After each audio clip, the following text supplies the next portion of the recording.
This message is intended as a reminder that we are not licensed professionals, not psychiatrists or psychologists. If you have a serious problem, please seek professional help. The National Suicide Hotline is 1-800-273-8255. That's 1-800-273-8255.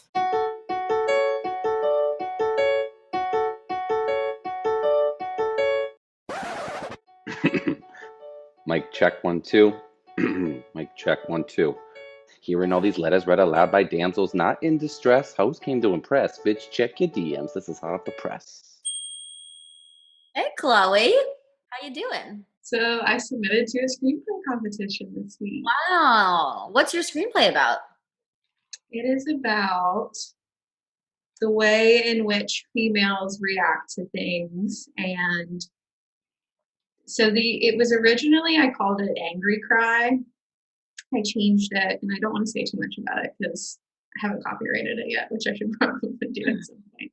But it's just kind of the way that females react to things and how we're taught to place emphasis in societal things that aren't always correct, such as relationships that lead to marriage. We emphasize that over like self-worth and self-growth. And it's that, but the storyline is just two gal pals that find out one of them's being cheated on. But that's the underlying little themes. And well, that's really cool. Good for you. I love a boss lady. Thanks. I don't expect anything to come from it, but I think something that was really good about this competition was you can submit it with the option to get some notes back on it from people that are, I don't know who they are, probably know more about screenplays than me. And since I'm just starting out, I thought that was like a good option for me to get some feedback. I would love someone to kind of go in on this and be a little harsh because I'm just getting started, and I would like to get some feedback. Yeah, so we'll see. What have you been up to, Ms. Lauren? You know what? It's funny because I really hate myself for talking about like exercising so much on the podcast, but one thing that I noticed was that like sometimes I notice I wake up and I get into more of like a negative thought process. And then other days, like when I do exercise in the morning and I meditate and I have like a longer morning, I am just like a happier person for the rest of the day. And it started to show me that like, I mean, I guess we all know that self-care is important. Like we talk about it all the time, taking the time for yourself and everything else. But I think that like I've been a little bit busier the last couple weeks. And so I would be like, oh, I'll just like work out in the afternoon. Like maybe I'll get to it, maybe I won't. Or skipping meditation on some days. And like in the beginning of quarantine, I was like pretty diligent on meditating every day.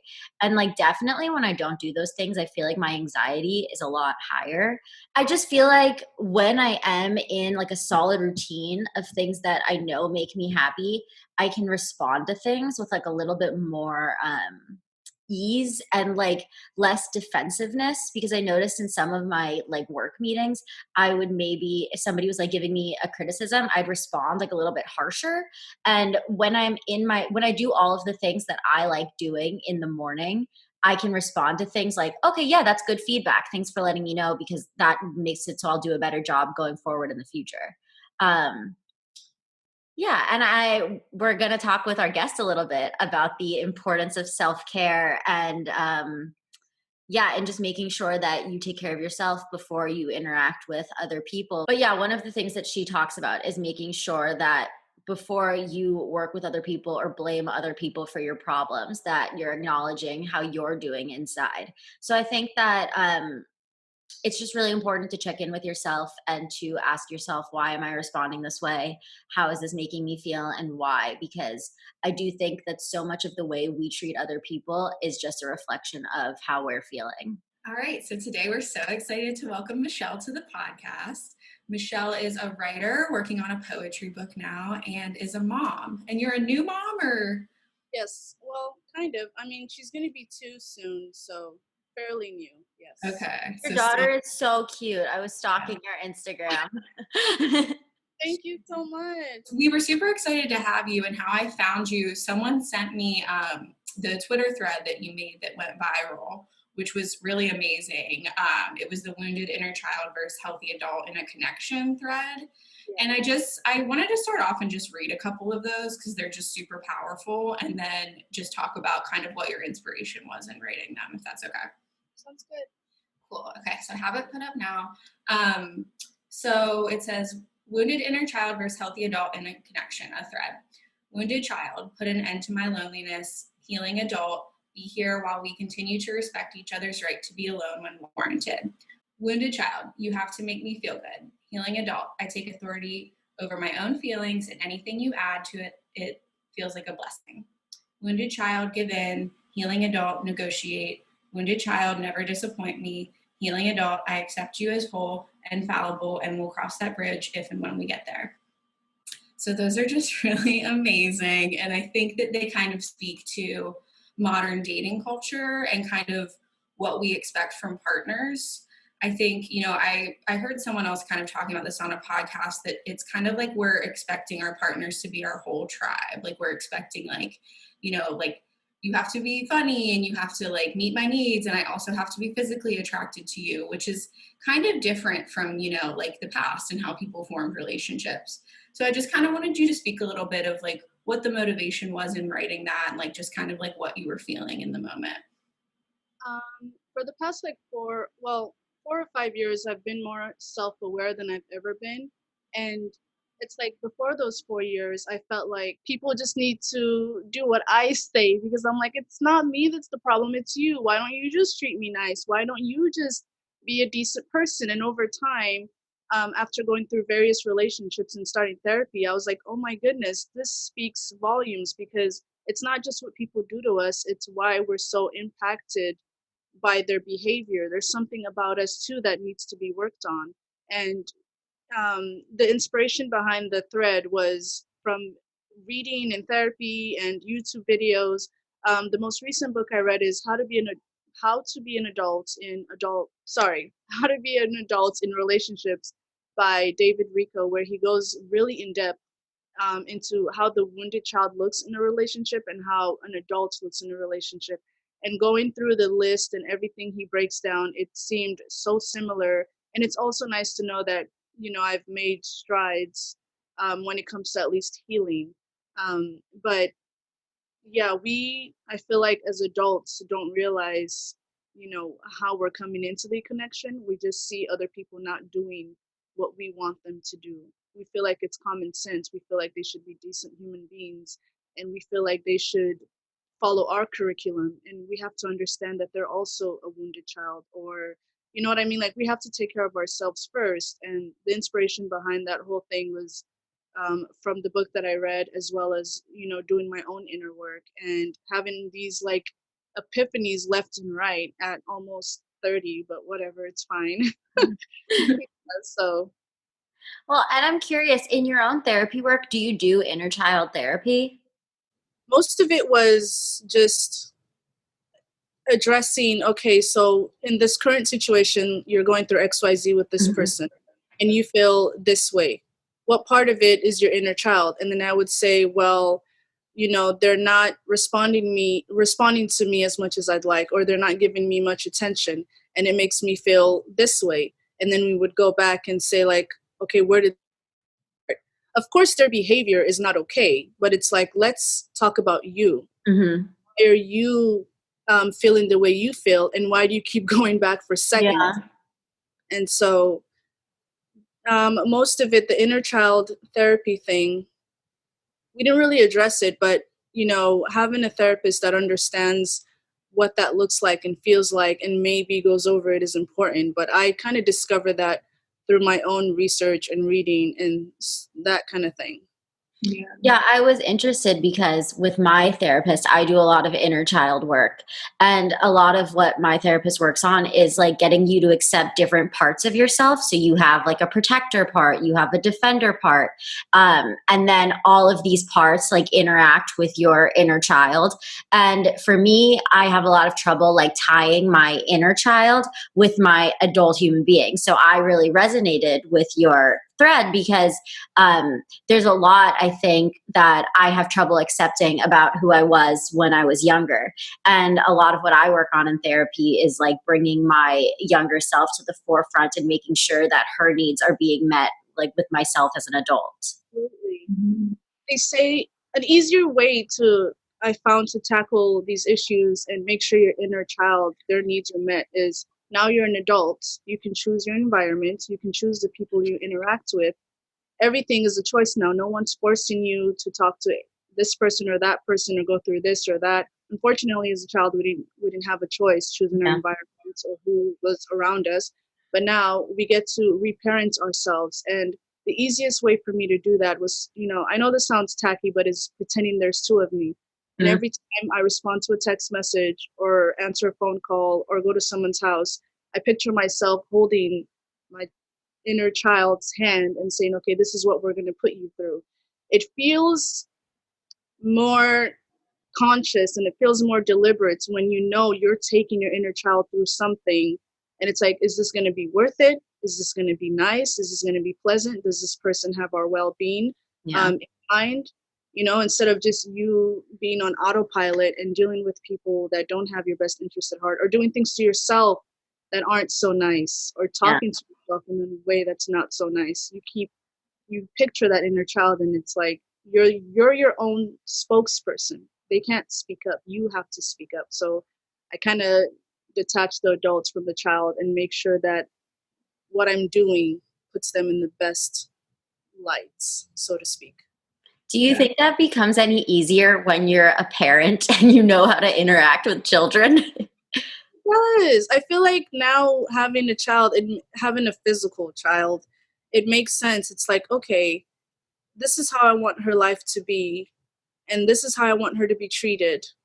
And seeing her being treated in a nice way and seeing myself obviously treat her in a nice way because I adore her, it makes me feel like I get a second chance. Mm. So in showing other people love and showing other people respect, it's like this is what I would have loved to feel. And I get to feel that while showing it.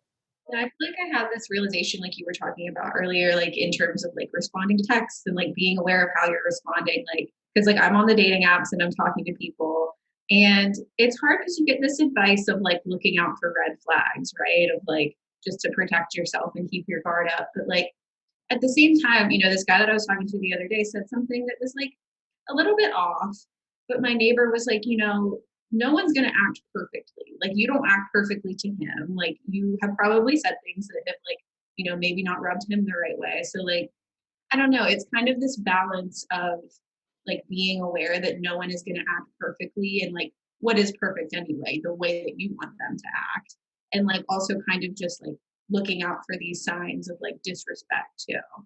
Yeah, for sure. We have to be conscious. And I'm really glad that you said that because I went through multiple dates where I'm looking back and I'm like, I don't even think I was there mentally. And I don't mean that in a disturbing way. I mean, we get so like excited and caught up and you miss so many things. And looking back, it's like I know now that I should take things slower. I know that I should, and I don't mean slower in the sense like, oh, wait X amount of months to have sex or, wait this amount of time to call them. I'm saying just be deliberate about the things you say and about how you feel and be present in your body because when we notice things right away, we're more prepared to act on it as it comes up versus just letting it keep flying over your head. And before you know it, you live with someone a year later and you find out that they feel this way about women or this is how they look at politics or this is how they think about kids. And it's like, how am I just finding this out? And it's like, people will always show you who they are. We just don't pay attention. Right.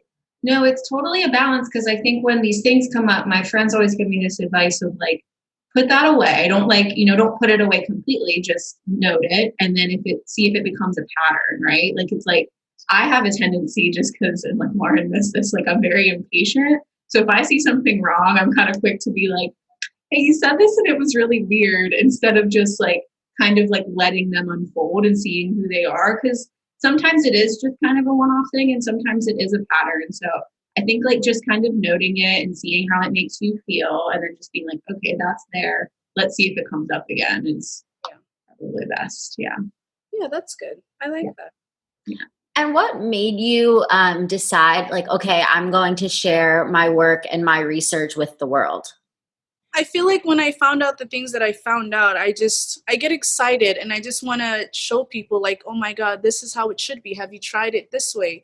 And I think that's just part of my personality of wanting to show everyone like, look at this shiny thing I discovered kind of deal. And I don't know, naturally, I'm just a very people person, and knowing that I can't keep it to myself because I just get so excited at the amount of growth I've seen in myself, and I don't like shove it in people's faces. Like, did you know that there are attachment styles? I just excited, and I want to help others because I wish I had that help growing up. I would have been able to avoid a lot. Mm-hmm. Yeah. Yeah, same. I was just having this conversation with my friend. Like our generation, like we are lucky in the sense that like mental health and these things are like being more and more encouraged. Whereas like when you look at our parents and you look at our attachment styles to them, like they didn't really have this like positivity around mental health. You know what I mean? It was kind of like go to work, go home, like feed your kids, and that's it. But like we are kind of lucky in that there are these platforms to like put that stuff out there.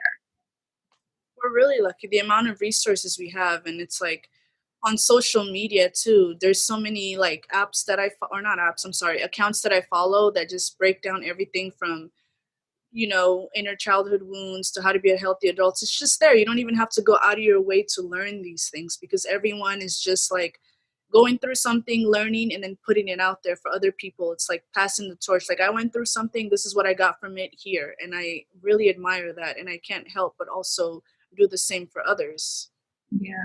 Well, and what was it like receiving the kind of response that you received from when your Twitter thread went viral?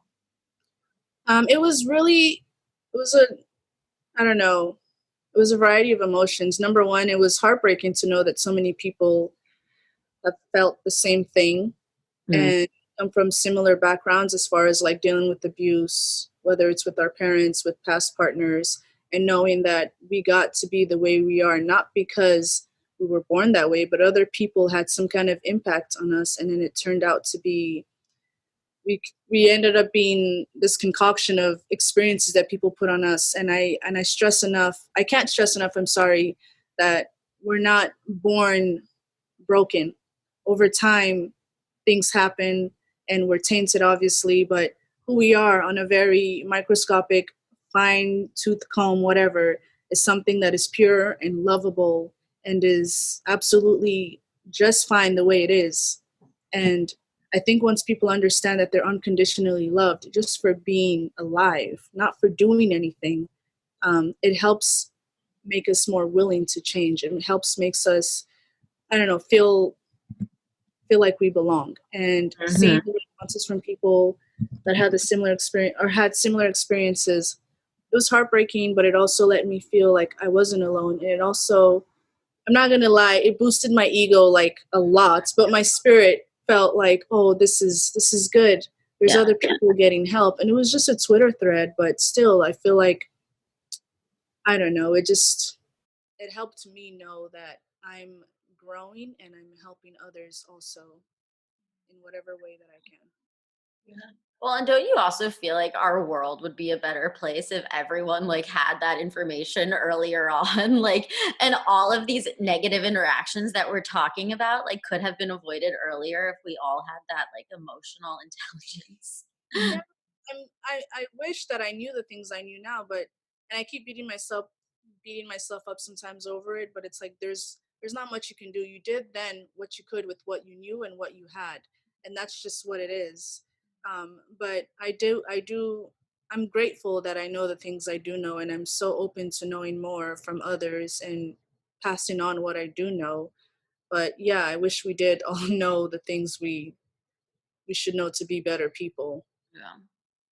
I love like just like forgiving yourself and being like, I was just a different person then and I didn't know that, like, because I used to have such a hard time. Like, I would just harp on like my past mistakes and be like, why did you do that? And like beat myself up. But I've gotten so much better at like, I can't go back and change it. I did the best I could at the time. And I was just wondering if you had any like kind of advice on daily practices or things that you've kind of done, whether it be like mindfulness or meditation or just kind of things that like keep you centered. Well, really quick to harp on you saying that you are learning to forgive yourself about the past. Mhm. one thing I've learned is that the past is indeed a fact. It happened, and that is not changeable. But what is changeable is the impact it's had on us. Mm. And change that by becoming better and growing. You know what I mean? Like something happens to an environment, it's there, but that environment can grow and change around it. So it changes everything. That's that. And as far as like being more mindful and putting into practice how to be a healthier adult, the number one thing is for me is self-awareness. I love watching myself interact with people and knowing that okay, this is practice. And I love looking at every interaction as an opportunity for me to say I am who I want to be. So Mm. instead of me approaching my friends and saying, okay, here we go, it's more like, okay, Michelle, you know how you said you were patient and that you're kind and that you're understanding? Here's a chance to prove that. So it's kind of like setting an intention before you enter a room, before you make a phone call, before you go on a trip or whatever. You're entering it knowing who you are, not about the people that are around you. Of course, you're going to take into account who you're dealing with, but it's better to understand that the only thing you have control over is yourself. And so if Mhm. you set the intention that I am smart, I'm lovable, I'm pleasant, and you embody that every time you step into a room, you're remembering, like, okay, let me prove to myself that this is who I am. So self awareness, first of all, um, and then, of course, obviously, we're not perfect. So it's going to happen where you're cranky. Healing isn't linear, we'll never be perfect. Mhm. But it's also being self aware in the fact that, okay, I snapped or I did this or I did that. But the unconditional love that is there for me doesn't flinch, it doesn't move, it doesn't react to what I do. It's not to excuse your behavior, but it's to teach you self compassion. If I do something wrong and I know that my parents or whatever is still going to be there, I'm going to be more willing to show myself compassion and want to change. But if I know that if I do something wrong, that love leaves, I'm going to be like, well, what's the point? People need to understand that it doesn't matter what they do. Who they are on a very fundamental level is someone who's whole and perfect. It I'm doesn't so excuse glad we're doing this talk this week because my therapist is on Emotional. vacation right now, and I needed this. It's you so aren't your good. behavior, basically, to sum that all up. You're not your behavior. We should take accountability for our behavior, but we're not what we do. Um, we are the people that are trying to change that or make be better. Yeah. Yeah. It's so nice. I'm taking like a Zoom acting class now too, and we were just doing like these bad actor thoughts of like reasons that like you won't make it in the industry. And like I went through one last night of like, I look like a million other girls out here trying to like do the same thing. Like I'm not special is basically what we broke it down to. And this girl had to do this log line for me of like the people that she thought I looked like. And she's like, it's funny that you say that because I was having like such a hard time coming up with one because you're like, I just feel like you're really unique and you're like no one I've ever met. And like I got like emotional because I was like, people can't see your negative thoughts and like people don't see the negative things you put on yourself. Like other people don't notice that. Like and it's just we're so quick to just beat ourselves up. Mhm. Well, I also feel like talking to you gives me a lot of hope for future generations because, like, you having this emotional intelligence, like, you must just be such an incredible mom that it makes me feel like all the future generations and, like, our generation who cares about therapy and who cares about being emotionally intelligent.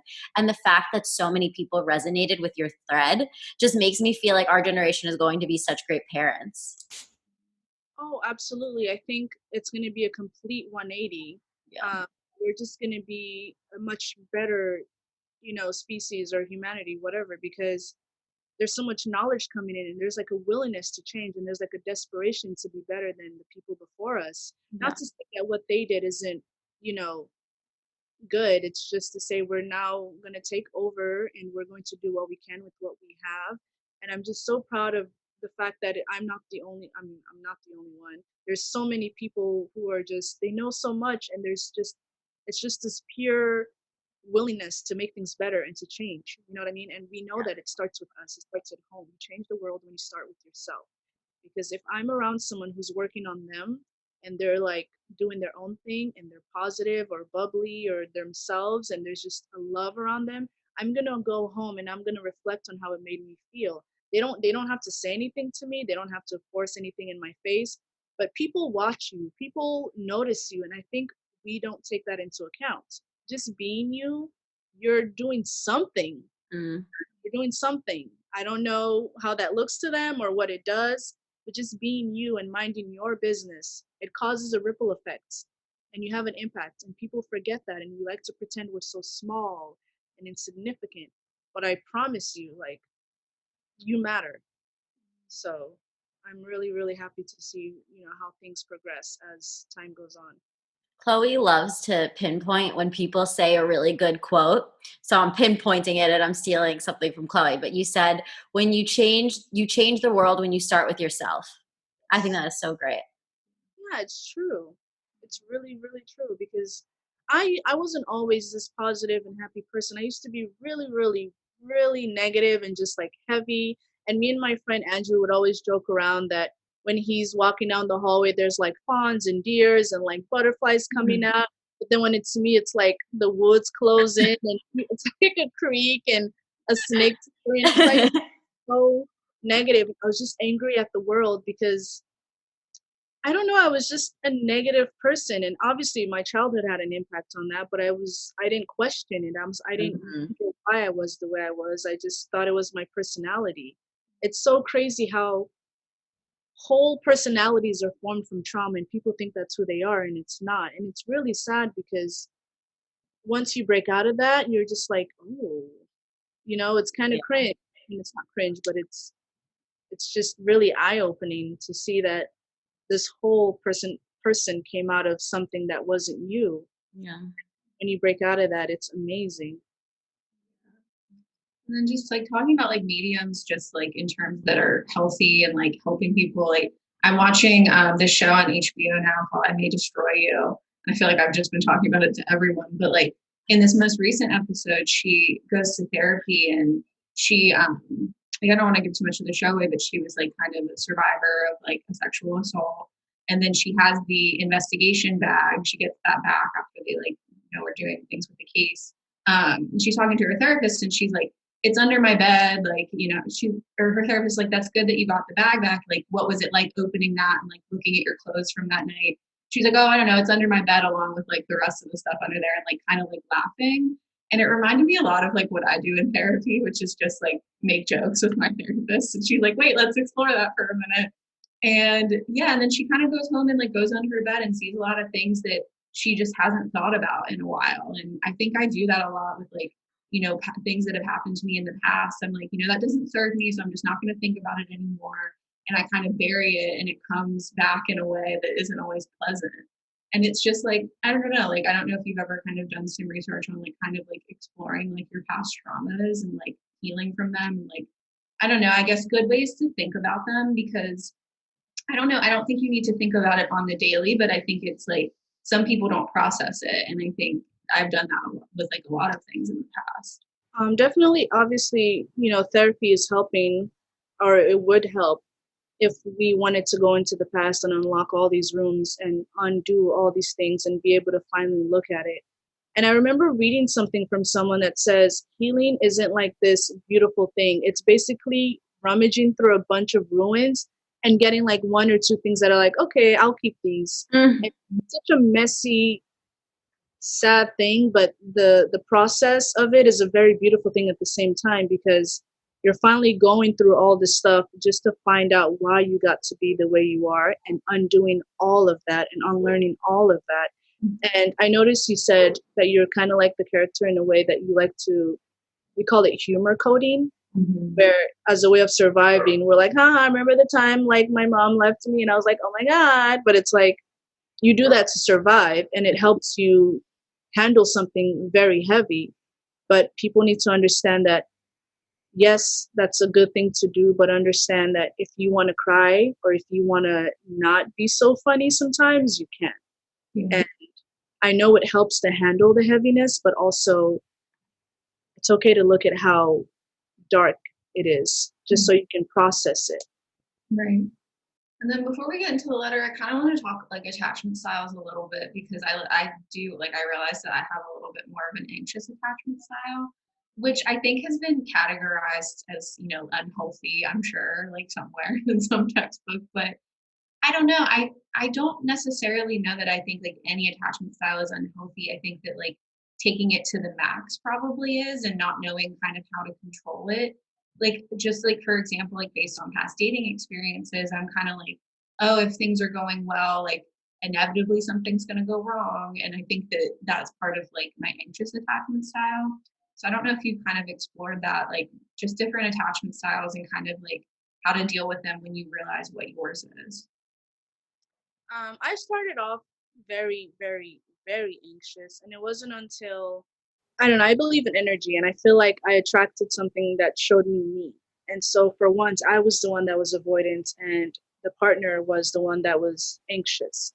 And I was just like, this is what it looks like, and having to deal with that. I had compassion for the person, but I also had a lot of anger because anxiety, it just, you're taking someone who loves you for you and you're saying, be my parents. No one wants to raise another adult. And it's unfortunate because they would like to see you for you and they would like to know that you are whole in your own. But we get in these situations where fear shows up first and we're and anxiety is just us fighting all of that. It doesn't exist. We're worried about what could happen, and it's like it doesn't exist. Let's take things a day at a time. Don't overanalyze the text message. Don't overanalyze why they're not calling you back right away. Don't overanalyze anything. You take it at face value and you understand that even if they are doing something or they're not giving you your the needs that you need met, understand that if worst case scenario happens, you're going to be fine. I feel like anxiety comes from us feeling like we won't be able to handle it if it gets to worst case scenario. Not that I don't think we're worried about it happening, we're worried about not being able to handle it if it happens. And so with being anxious, I learned over time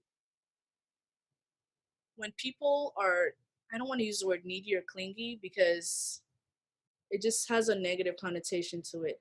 And to be on the complete opposite side of that doesn't necessarily mean healthy either. I feel like a lot of avoidants think they're secure, which they're not.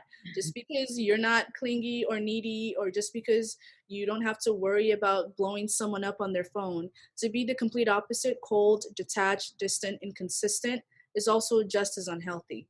But they feel like, oh, well, I don't seem desperate. So, no, you're a bottleneck of emotions. Let's talk about that. And there's nothing wrong with either side, but there's this, like, I don't know, hierarchy of emotional pain, and there shouldn't be. They're all the same. It all comes from fear. And so with anxiety and being anxious, what's helped me is knowing that I'm not responsible for this person. I don't own this person. If they want to do what they want to do, it has nothing to do with me. It doesn't matter if they decide to leave. It doesn't matter if they're not, whatever they do, it doesn't affect my worth. And if things do come up and they disappoint me, we'll deal with it when it does. And I trust that I'll speak up for myself to say, hey, I don't like when you do this, or it makes me feel this way. Understand that I trust myself that I'll be my own best spokesperson if it comes up, but it hasn't. I don't know what tomorrow is going to bring. I can't read this person's mind. They haven't told me anything, so I'm not going to make up anything. You know what I mean? I want to hear a little bit about your poetry book. It's basically like poetry and prose, just about love and relationships, but it's more like a boost, a pick me up of some sort. It started off as me just going on about myself, but then over time, it was more like I want to lift you up, and it's more like a letter to the reader. And I hope that it reaches the people it needs to reach. Yeah. Well, I have certainly been lifted up by this conversation, and I know that the readers will be for sure. And I do know someone else who could use a lift up, and it happens to be our letter writer today. Dear damsels, no matter what I do, the same type of guy always seems to find me. Things are going great for the first part, but then they start to pull away or do something weird that makes me question their integrity. I try to overlook or minimize the red flag, but it always comes back around later and ultimately leads to the demise of my connection with this person. It makes it so hard for me to trust anyone when I'm dating. I have a problem getting a little too excited when things are going well and I'm vibing with a new connection, which makes it extra hard for me when it ultimately doesn't work out. I don't understand how I seemingly date the same type of terrible guy over and over again. What can I do to attract the right type of partner in my life? Sincerely, stuck in a cycle. So I don't know. I don't want to bring up woo-woo stuff again, but I definitely believe in energy. And I think when we need to master something, we're going to get the same lesson in different bodies. So I 100% relate to this to this reader, or I'm sorry, to this writer. Yeah. Mhm. And I want all the woo woo stuff, by the way. I'm all about the woo woo stuff. Keep it coming. Mastering self-love has been one of the toughest ones because we wish we had someone along with us while we did those things, but it's like for some of us our journeys don't look that way. We're lucky if we do have someone with us while we're learning to love ourselves a little more, to say no, you're not crazy, yes I love you, yes I'll see you in the morning, but not all of us get that. When we need to master something, we will meet the same energy in different people because something is saying you keep choosing these people instead of choosing you. Sometimes self love is saying no over and over until the right thing shows up. And it's doing it as quick as possible and acting accordingly and not waiting to see how red can this flag get. You know what I mean? And so when we are dealing with these inconsistent, you know, unreciprocated patterns, I feel like we need to act accordingly by showing up for ourselves and saying this isn't working for me, and say no. That's all it is saying no. Don't wait and to see if they'll finally choose you or if they'll finally change. As long as we know that this isn't fitting, this doesn't feel right, we're not going to stick around. Unless you're a family member or a friend, I'm not going to put in any kind of work to make this better if I just met you. If right away, I mean, unless it's circumstantial and like maybe something happened, you're, I don't know, God forbid, somebody in your family passed away, or just something happens and all of a sudden, you're inconsistent or I don't hear from you, that's different. But if I see a pattern, I'm going to be, again, my own spokesperson and say, this Michelle doesn't deserve this and we're going to go now. And so it gets better when you start showing up for yourself and speaking up. The second part of her letter said something about she gets really excited and they do something that lets her to question her integrity. And something that I've noticed with myself that I do is like I used to get lost in people and I would make a home out of them right away. And I've noticed that just like any other relationship needs work, the relationship with ourself needs work. And it doesn't change just because someone else new shows up. And that's where we mess up. I meet someone that I really like, and all of a sudden, skincare routine goes out of the window. I stop going to the gym. I stop having my alone time to read. People are fickle and they're going to disappoint us. So, that relationship you have with yourself, it can't change. I mean, you can compromise and like fit them in your schedule, but that can't let up because when they disappoint us, the road back to ourselves is a walk of shame because you shouldn't have left yourself to begin with. And we do that every time. So when you have something intact, like a routine with yourself or just a day out of the whole week where it's just you taking care of yourself, because when people do what they do, the blow won't feel so heavy or the impact won't be so strong that we have to completely recalibrate and find ourselves again. If you had your routine in place, if you had the practice in place and you kept doing it, it will be like a slight tower moment where everything comes crashing down, but it's not as hard to pick yourself back up because you never left yourself to begin with. I think we need to keep being mindful of knowing that we can't keep abandoning ourselves when someone new shows up. Not hopeless, a hopeful romantic. And I love the cute stuff. I love spending time with, the person I care about, but I love me too. And it doesn't, when you leave, I'm going to be the one to have to deal with it. So I have to make sure I keep that love with me and show that love to myself. You know what I mean? And we get so excited and we take our happiness and we put it in the hands of other people. Like, you're here now. This is your job. No, it's not. You have the best quotes, though. I love what you said. The road back to yourself is a walk of shame, or becomes a walk of That shame. was such a good analogy. I was like, Yeah. it's so true. It's so true. Yeah. And I love what you talk about with how you need to address yourself before you start putting the blame onto everyone else, because this letter writer, she says, seemingly date the same type of terrible guy over and over again. And I relate to that too, because I think, so just a little backstory, I was a serial dater. I would always have a boyfriend, until I started doing a lot of inner work, and I've been dating someone for 5 years. So we joke that I'm a recovered serial dater. But I think that I used to brand like, oh, I always go for the wrong type of guy. I always, they're all the same. Like I go for assholes. And really, when I look back on it now, I don't think they were assholes. I think they were all very different people. And I don't think I was even looking to see, and I've talked about this before, like how compatible I actually was with that person, because I think I was filling a void and I just wanted to have a boyfriend. So it really didn't matter who they were. And that's what I think that is important for this letter writer to look at. Like, rather than just trying to find someone to fill a void, I think you really should be looking at the type of person they are and doing a lot of your own inner work and everything that you've talked about today. Because I do think developing your relationship with yourself then helps you so much in developing relationships with other people and allowing someone to come in. Because I think it would be really hard in actuality to date the same type of person all the time. I think they're probably different, but I think the way you're responding to them is probably the same, and that's where you're having the issue. Mm. Absolutely. Yes. And when you get so used to taking care of yourself and choosing the good things, when something repulsive comes along, it's going to be so easy to be like, no, thank you.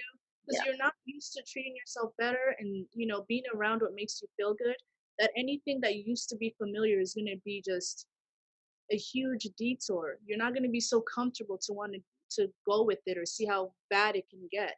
You know what I mean?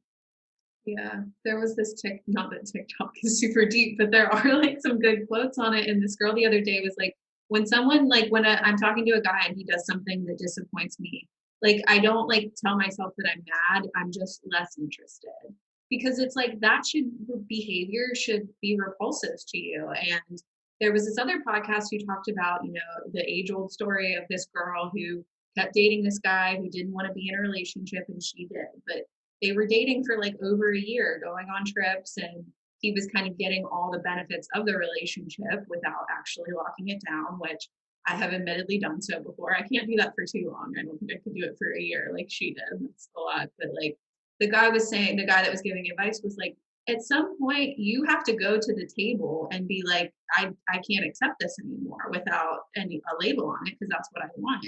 And it's like, I do think in a sense, when this happens to people, they are the victim, but you can't just assume the victim mentality for too long because at some points it's kind of a choice, like you have to choose to walk away and set a boundary. And you were saying that, like, how red are you going to let the flag get? Like, it's there. They've shown you who they are. Like, now it's your turn to respond to it and walk away if you need to. Exactly. Yes. And I think we go off potential.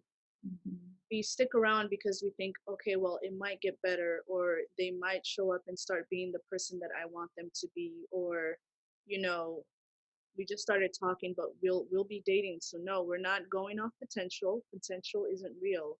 We're going off what happened today, how we talked today, what you said to me today, how I felt today. I don't know what you're going to do tomorrow. I don't know how good it's going to get. And we keep thinking potential is real, and we would like for it to be real, but it's really not. So you have to go off what people give you at face value. And like you said, in the moment too, because I think a lot of times with avoidance, it's like it's really good in the beginning and it's like this rush of endorphins and this love and stuff. And it's funny, I was watching We Found Love the other day, the Rihanna music video about her relationship with Chris Brown. And there's this point where they're at the casino and like putting all this money into the slot and it keeps saying like loser. And I'm like, that's such a good analogy for when you have a really beginning of a good relationship and it starts to go bad and you keep trying to get back to where you were in the beginning and you just can't. And like you said, day by day you have to see how they're treating you, and if you're having more bad days than good days, like you got to kind of reassess things and be like, this wasn't the relationship that I initially entered into. Yeah, the thing about attachment styles is the anxious person gives and gives in an Mhm. effort to abandon self and hopefully get you in return, whereas the avoidant doesn't want to give any self because they feel like they'll lose what they have. Most avoidant people got that way because, their caregivers around them just kept taking from them, and they probably were in an environment where they had to be a parent at like 10 or 11 or whatever, and people kept needing them. And an avoidant person, I feel like, feels if I give you what you're asking for, you're going to keep wanting more. And they need to know that they're safe to set up boundaries, and they need to know that they're their own person. I'm not here to take anything from you because I have enough love for me, but it would be nice if you were a mirror for that. You know what I mean? An anxious person needs to feel safe, just as much as an avoidant person needs to feel safe. One is giving so much, and it's like they don't know that they deserve to be fought for as well. And the avoidant person is taking and taking, but they don't want to give because you'll take everything from me. You can't give or take anyone's power, and that's an illusion a lot of us keep believing and tapping into, you know? Yeah. If I could tell anyone anything to take away from this, if you know what's the very next thing to do if you struggle with being anxious or avoidance, number one, understand that no one can take your power away. It's there. And number two, understand that you are your own spokesperson. Every interaction you get into, you're speaking up for yourself. You're taking your inner child there. If you don't feel bad treating yourself bad, you should feel bad about treating the child bad. When you put your inner child through someone being called, verbally abusive names or being left on red for a month at a time, you should feel bad for that person if you don't feel bad for your adult self. Try to be more mindful about how these things make you feel. And the more you practice saying no to things you don't like, the more you practice letting love in, you're treading a new neural pathway and it becomes more familiar the more you do it. Just like practice with physical things, mental things take practice too. And the more you do it, the easier it is for you to tap into that each time something good happens or something bad happens. Oh, Michelle, this is so great. Thank you so much for coming on. This is really fun. Yes, and tell people where they can find you. I know you're pretty active on Twitter, right? Yeah, Twitter and Instagram _moi Michelle, MOI Michelle, MICHELLE. And I should have my poetry book hopefully by the end of this month. So be on the lookout for that. Awesome. Well, congrats. We're so excited to read it. And thank you for coming on. This was great. Yeah, you guys are welcome for your free therapy session this week. This was fun. Thank you. Much. Okay. Before we talk about how wonderful Michelle is and how I actively want her to be my friend / my therapist, we found love about Chris Brown. Okay. When that song was a hit, Calvin Harris played at Coachella. I was like in this, area in front of Calvin Harris, and Rihanna came from above. They had her like on a thing. I don't even know what it's called, like a stage that was rising above, and she walked through like the crowd, but on this riser thing. That's the last time I saw her, and I miss her. I would do anything Rihanna asked me to do. She is just amazing. Yeah, your homework for before the podcast next week, who knows if we'll talk about it again. You need to go watch that music video because it's just so amazing. And anytime like I have like a party or like anything at my house, like pre-COVID days, of course, but I would be like, we're putting on the We Found That music video. You are the queen of memes and TV references and like TikTok references. Like you are so good at that. I don't know anyone who's like as good as bringing things up like that as you are. Well, my brain at all times is like TikToks. It's like TikToks and reality show quotes, and like it's amazing. I don't know if it's good or bad. I should meditate more. But I don't know anything. I feel like you can like reference anything pop culture related, like in memes and stuff like that. And I'm like, in this book that I read. All right, guys. Well, until next time. It's going down in the DMs. Bye. Bye.